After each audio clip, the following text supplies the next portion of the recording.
All right, welcome to this explainer. Today, we're doing something really cool. We are decoding the profound philosophy inside a legendary Taoist text called the Classic of Purity and Stillness.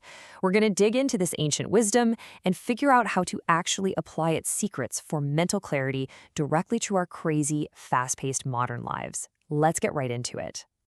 Okay, so the text kicks off by establishing this massive cosmological baseline. It says the ultimate energy creating our universe is fundamentally formless, silent, and pure. It doesn't have a shape, it doesn't have an ego, yet it is literally the engine behind absolutely everything we experience. It's what brings forth the sky above us and the earth below us. Here is our roadmap for today. We'll cover 1. The nature of the Tao, 2. The root of disturbance, 3. The three observations, 4. The cycle of suffering, 5. Escaping to true stillness, and finally, 6. Lineage and divine protection. Section 1. The nature of the Tao. So what exactly is the Tao? Basically, it's the natural, constant order of reality. It's a completely emotionless force, driving things like the sun and the moon without any human bias. And it is totally nameless. The legendary sage Lao Tzu even admitted he didn't know its true name. Tao is really just a label we forced onto this universal operating system just so our brains can comprehend it. Now, the Tao generates everything through these contrasting dualities. We've got clarity and turbidity, movement and stillness. Heaven is clear and moving, earth is turbid and still. But here's the key. These aren't fighting forces. It's more like a perfectly complementary male and female dance. And the most crucial takeaway here is that clarity is the actual source of turbidity, and movement is the absolute foundation of stillness. It all flows naturally from the root right down to the branches. Section 2. The root of disturbance. This dynamic right here perfectly captures our modern human struggle.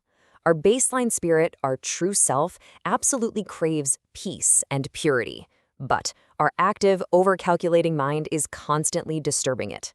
Our minds inherently love stillness, but our endless worldly desires, kind of like the constant buzz and notification fatigue of modern life, they just drag us straight into absolute chaos. The formula to fix this is actually simple: cause and effect. The text tells us that if you can actively banish your cravings, your mind naturally settles into stillness. And when that happens, the 6 desires triggered by our senses just fail to materialize at all, which completely wipes out the 3 poisons of greed, anger, and ignorance. It's a total mental reset. Section 3. The 3 observations. So how do we actually do that? Well, the text gives us this highly practical meditative checklist to systematically strip away our illusions. Step 1. Turn inward. Observe your own mind and realize it has no permanent substance. It's empty. Step 2. Look outward at your physical body and realize it's also transient. And step 3. Look out at the distant material world and recognize it lacks any permanent reality too. Once you internalize this, all you see is emptiness. But watch out, because there's a huge trap here. You cannot get attached to the idea of emptiness itself. When you realize that even the concept of nothingness is an illusion, well, nothingness ceases to exist, and what you're left with is a state of profound, constant silence. In this unshakable stillness, desire simply lacks the soil to grow. It literally cannot be born. And when desire isn't born, bam, you have found true stillness. Section 4. The cycle of suffering. But what if we fail to empty our minds? Well, it triggers a pretty tragic domino effect. It starts with literally just one single deluded thought. That delusion startles and disturbs your spirit, causing it to desperately cling to material things. Clinging breeds greed, and greed leads directly to affliction, anxiety, and a lifetime trapped in what the Taoists call the sea of bitterness, where you forever lose touch with the true Tao. Section 5. Escaping to true stillness. There's a really fascinating distinction here about how we approach personal growth. The inferior scholar tries to force it. Actually, it's a lot like modern hustle culture. They strive, they argue, and they rigidly cling to the idea of being virtuous. But the text says, clinging to virtue proves you don't actually possess it. The superior scholar, on the other hand, finds stillness by simply letting go. They achieve this natural flow state where virtue is embodied completely effortlessly. The true Tao is obtained naturally by those who just awaken to it. Section 6. Lineage and divine protection. To really appreciate this text, you have to realize that for ages, this wisdom was strictly an oral transmission.